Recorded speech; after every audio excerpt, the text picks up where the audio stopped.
हरे कृष्ण। सभी भक्तों को दंडवत प्रणाम। आज के मॉर्निंग जपा सेशन में सबका स्वागत है। हम स्वागत करेंगे तीन शरण प्रभु का। प्रभु जी आपका स्वागत है। गीता का जो सत्र चल रहा है उसमें चैप्टर 2 श्लोका 20 आज आप प्लीज हमें कुछ। हरे कृष्णा प्रभु जी। धन्यवाद आप सभी को। आवाज आ रहा है प्रभु जी ठीक से? जी। ओम अज्ञानातिमिरन्धस्य ज्ञानाञ्जनं शलाकया चक्षुरुन्मीलितं येन तस्मै श्रीगुरुवे नमः। श्रीचैतन्यमनोभीष्टं स्थापितं येन भूतले स्वरूपं कहाँ वदाति स्वपदान्तिकम्। हरे कृष्णा कृष्ण कृष्ण हरे हरे, हरे राम राम राम हरे हरे। जगत गुरु शिला प्रभुपाद की जय, गुरु महाराज की जय, गुरु माता की जय, सभी भक्त वृंद की जय। तो अभी भगवत गीता का सेशन चल रहा है, तो थोड़ा सा रिकैप करते हैं। अर्जुन भगवान के परम मित्र हैं और अर्जुन आग्रह किया है भगवान को कि युद्ध के मैदान के बीचों बीच में उसे ले जाया जाए, और अब भगवान उनको बीचों बीच युद्ध के मैदान में ले गए हैं। और अर्जुन अब उधर खड़ा है अपने रथ पे, और अपने गुरुजन, अपने रिश्तेदार, अपने भाईजनों को और मित्र को देख रहा है और सोच रहा है कि इन सबों को मार के राज्य प्राप्त करूंगा, इससे क्या फायदा होगा। और वो बहुत कंफ्यूज है कि वो क्या करे। वो इतना कंफ्यूज हो गया है कि वो अपने रथ में बैठ गया है, तीर कमान साइड में रख दिया और सर में हाथ रख के सोच रहा है कि अब क्या करें। जब लास्ट में उसे कुछ समझ में नहीं आया तो वो भगवान के शरण में गया और भगवान से आग्रह किया कि उसे वो अपना शिष्य बना ले, और उसे ये कंफ्यूजन जो इसको बवंडर में वो फंसा है, अपने रिलेटिव और रिलेशन, वो भीष्म पितामह ताऊ जी के जो आ, आसक्ति में फंसा है, उससे उसे भगवान उसका ज्ञान दे और उससे वो उनको निकाले। तो अब भगवान अर्जुन के गुरु बन रहे हैं। अब उनका जो वो अब भगवान जो है वो गुरु का पद ग्रहण कर रहे हैं। और इधर भगवान बता रहे हैं कि आत्मा साक्षात्कार का ज्ञान या आध्यात्मिक ज्ञान अगर लेना हो तो पारंपरिक गुरु से ही लेना चाहिए, नहीं तो माने एज इट इज जो भगवान बोले हैं वो आ, मिलना बहुत मुश्किल होता है, क्योंकि गुरु प्रतिनिधि होते हैं। तो अब इधर भगवान गुरु का पद ग्रहण किए हुए हैं। अब जो अर्जुन का और भगवान का बीच में जो मित्र का रिलेशन था वो अब खत्म हो गया है, क्योंकि मित्र का रिलेशन में हंसी मजाक होता है, पर गुरु और शिष्य का रिलेशन बहुत सीरियस, बहुत शाश्वत, बहुत माने प्योर होता है। तो चलिए अब आज के श्लोका 2.20 से शुरू करते हैं। न जायते म्रियते व कदाचिन्नायं भूत्वा भविता वना भुवो अजो नित्यः शाश्वतोऽयं पुराणो न हन्यते हन्यमाने शरीरे। न जायते म्रियते, जो कभी नहीं जन्मता, जो कभी नहीं मरता। तो आत्मा के लिए किसी भी काल में ना तो जन्म है ना मृत्यु, वह ना तो कभी जन्मा है, ना जन्म लेता है और ना जन्म लेगा। वो अजन्मा, नित्य, शाश्वत तथा पुरातन है। शरीर के मारे जाने पर वो मारा नहीं जाता। तो भगवान यह क्या कह रहे हैं, क्या कहना चाह रहे हैं कि आत्मा ना कभी जन्म हुआ है, ना होगा, ना हो रहा है। तो इसको कैसे समझे? हम लोग ऐसे समझ सकते हैं कि भगवान जैसे सदैव विद्यमान है। जब ये ब्रह्मांड नहीं था, ये पृथ्वी नहीं था, तब भी भगवान थे, अब भी भगवान है और भगवान आगे भी रहेंगे, क्योंकि भगवान अजन्मा है, नित्य शाश्वत है। वैसे आत्मा भी आगे थी, अब भी है और आगे भी रहेगी। आत्मा भी अजन्मा है। क्यों अजन्मा है? क्योंकि आत्मा परमात्मा की अंश है। तो भगवान जैसे सदैव है, वैसे आत्मा भी सदैव है। तो कभी जिसका जन्म ही नहीं लिया तो कभी मृत्यु भी नहीं होगी। आत्मा अगर जन्म लिया, सपोज कर लीजिए, अगर आत्मा जन्म लिया और मृत्यु हो जाए तो ये तो मैच नहीं करेगा। कैसे मैच नहीं करेगा? अगर आत्मा मरने लगे तो सब आत्मा तो खत्म हो जाएगा, वन टाइम यूज थोड़ी है। जैसा ये संसार में कोई वस्तु यूज कर लिया तो खत्म हो गया, लेकिन वो वस्तु बनी थी इसलिए खत्म हुआ। लेकिन जो बना ही नहीं वो कैसे खत्म होगा? जैसे आत्मा।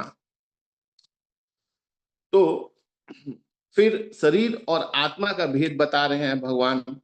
शरीर जो बदलता है, शरीर जो है वो बदलता है। वो छह प्रकार के विकार होता है, उसमें छह प्रकार के रूपांतर होते हैं। वो माता के गर्भ में जन्म लेता है, कुछ काल तक रहता है, बढ़ता है, कुछ परिणाम उत्पन्न करता है और धीरे धीरे क्षीण होता है और अंत में समाप्त हो जाता है। किंतु आत्मा में ऐसा कोई छह तरह का परिवर्तन नहीं होता है, क्योंकि आत्मा अजन्मा है। तो अब आत्मा का अस्तित्व को कैसे पता चलेगा कि शरीर में वो है? कोई ऐसा माइक्रोस्कोप तो बना ही नहीं है ना कि जिससे हम आत्मा को देख सकते हैं। कलयुग है। कलयुग के मनुष्यों को भगवान की वाणी सुन के, शास्त्रा का अध्ययन करके भी विश्वास नहीं करता कि आत्मा शरीर के अंदर है। क्यों? क्योंकि कलयुग वासी को सबूत चाहिए। तो कॉमन लॉजिक है, हम लोग एग्जाम्पल में समझ सकते हैं कि हवा इस जगह में है। क्या हम देख सकते हैं हवा को? हम तो हवा को देख नहीं सकते, पर हम फील करते हैं, हम महसूस करते हैं हवा को। कि जैसे कभी बहुत गर्म लगने लगता है तो हम लोग डिस्कस करते हैं, अरे हवा नहीं चल रहा है इसलिए बहुत गर्म लग रहा है। और जब बहुत हवा चलने लगता है तो हम डिस्कस करते हैं, बोलते हैं, अरे बहुत हवा चल रहा है, ठंड लग रहा है। तो हवा दिख नहीं रहा है, पर हम उसको महसूस करते हैं कि हवा इस जगह में है। तो वैसे ही शरीर में जीवन है, यानी आत्मा है। जीवन माने आत्मा। तो शरीर में जीवन है, आत्मा है, वो कैसे पता चलेगा? कैसे पता चलेगा? उसकी चेतना के द्वारा। जैसे हमारा मस्तिष्क काम करता है तो हमारे हाथ पैर हिलते हैं, कार्य करते हैं, तो हमारा मस्तिष्क कैसे काम करता है? चेतना के द्वारा काम करता है। अब सपोज कीजिए कोई चीज में अगर चेतना नहीं है, जैसे हम एक एग्जांपल में दे रहे हैं, जैसे हम देख सकते हैं अलमीरा हो या सोफा, क्या वो अपने आप हिल सकता है? नहीं। उसे कहीं अगर शिफ्ट करना हो तो चार जन की मदद लेनी पड़ती है। ऐसा क्यों करना पड़ता है? क्योंकि उसमें चेतना नहीं होता है, उसमें आत्मा नहीं होती है। तो हम इसको ऐसे भी ले सकते हैं, जैसे बारिश के समय के दिन या ठंडी के समय में जैसे फॉग, आप देखिएगा बहुत फॉग होता है, कोहरा आ जाता है। तो जब कोहरा बहुत छा जाता है फिर भी लाइट तो होती है ना? कि लाइट नहीं होती? लाइट तो होती है ना। यानी आप उससे समझ सकते हैं कि लाइट है, पर सूर्य दिख नहीं रहा है। पर कहते हैं ना, सूर्य निकला नहीं, एक हफ्ते हो गया कपड़ा सूखा नहीं, सूर्य तो निकला नहीं। अरे सूर्य तो निकला है, पर आप देख नहीं पा रहे हो। क्यों? क्यों नहीं देख पा रहे हो? कि कोहरा है। नहीं तो दिन कैसे हो रहा है? दिन हो रहा है ना भाई, लाइट कैसे हो रहा है? पूरा अंधेरा तो नहीं हो रहा है ना, उजाला तो हो रहा है ना, पर कोहरा की वजह से नहीं दिख रहा है। आप अभी खिड़की के बाहर जाइए, देखिए अभी 6:10, 6:20-25 हो रहा है, पर आप ध्यान से देखिएगा तो देखिएगा लाइट है बाहर, पर सूर्य नहीं दिख रहा। क्यों नहीं दिख रहा है? कोहरा के वजह से। पर सूर्य तो है ना। तो हमें कैसे पता चलता है? लॉजिक से पता चलता है कि सूर्य है। वैसे ही जब बादल आ जाते हैं बारिश के समय में, तो रात और दिन का फर्क कर सकते हैं ना, कि भाई जितना भी काला हो जाए बारिश हो, पर हमें तो फर्क पता चल जाता है ना कि अभी दिन है, अभी रात है ना? तो हम भले ही हम सूरज को नहीं देख पा रहे हैं। तो ऐसे कलकत्ता में इस बार बहुत बारिश हुई, कई बार सूर्य 2-3 दिन नहीं दिखा, लेकिन पता तो पड़ता है ना कि दिन हुआ है, सूर्य है। वैसे ही भले ही हम आत्मा को देख नहीं पाए, अभी हमारी क्षमता नहीं है आत्मा को देखने की, फिर भी पता तो पड़ता है ना कि जीवन है, नहीं तो शरीर कि ये सब ऑर्गन कैसे काम कर रहे हैं, शरीर का कार्य कैसे कर रहा है, मेरी हाथ कैसे चल रही है, मेरी मुंह कैसे चल रही है, आंख से कैसे देख पा रहा हूं, कान से कैसे सुन पा रहा हूं, पैर से कैसे चल पा रहा हूं, आप कैसे सुन पा रहे हो, क्योंकि जीवन है इसमें, इस शरीर में। भला ये सामान्य सा ज्ञान है, जीवित शरीर और मृत शरीर के में भेद करने का कोई भी बड़ी बात नहीं है। ऐसा नहीं है कि वो सांस नहीं ले रहा है तो वो मृत है, हो गया। थोड़ी देर के लिए सोचिए, ऐसा योगा करने वाले लोग होते हैं कि एक एक घंटे सांस रोक लेते हैं, दो दो घंटा सांस रोक लेते हैं, तो क्या मृत्यु हो गई? नहीं, उसकी ये तो रिएक्शन है। पर अगर सांस नहीं लेना, हार्ट बीट नहीं चलना, ऑर्गन धीरे धीरे खत्म होना, शरीर सड़ना, आत्मा निकल गया है, इसलिए ऐसा सब हो रहा है। ऐसा नहीं है कि ये सब हुआ तो आत्मा निकला, पहले आत्मा शरीर छोड़ता है, फिर ये सब दहना चालू होता है, हमारे शरीर जैसे आशय से शरीर का दहन होता है। तो हम लोग ऐसे एग्जाम्पल से भी ले सकते हैं। सपोज कीजिए भगवत गीता एक राजा है, भगवत गीता को हम एक राजा बनाते हैं, वो राजा है। और ये जो अध्याय 2 अभी चल रहा है, भगवत गीता के अध्याय 2, उस राजा के मुकुट है। कैसे मुकुट है? इस अध्याय को गीता का सार कहा गया है। बोलने का मतलब है कि ये अध्याय में भगवान हमें बता रहे हैं कि अर्जुन के द्वारा कि आत्मा और शरीर अलग है।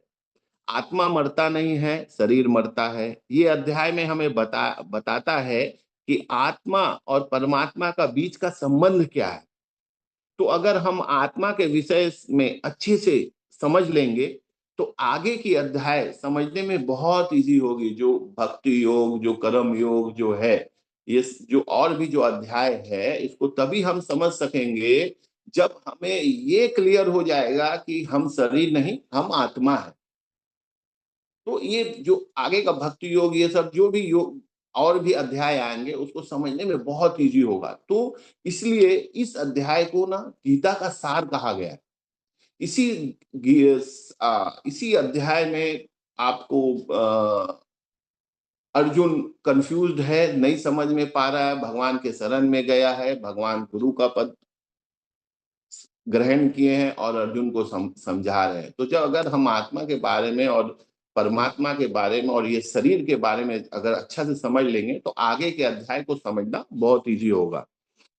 तो और आगे के श्लोका में, जो आज ये तक तो आज ही तक है, पर आगे के श्लोका में हमें पता चलेगा, आत्मा और परमात्मा के संबंध को समझाया जाएगा एग्जाम्पल के द्वारा।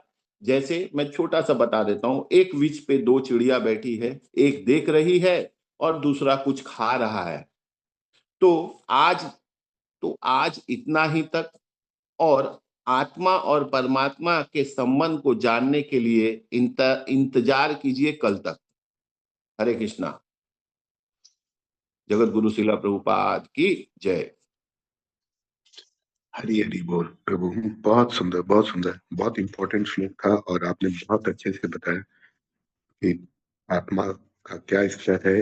वो ना तो जन्म लेता है, ना कभी मरता है।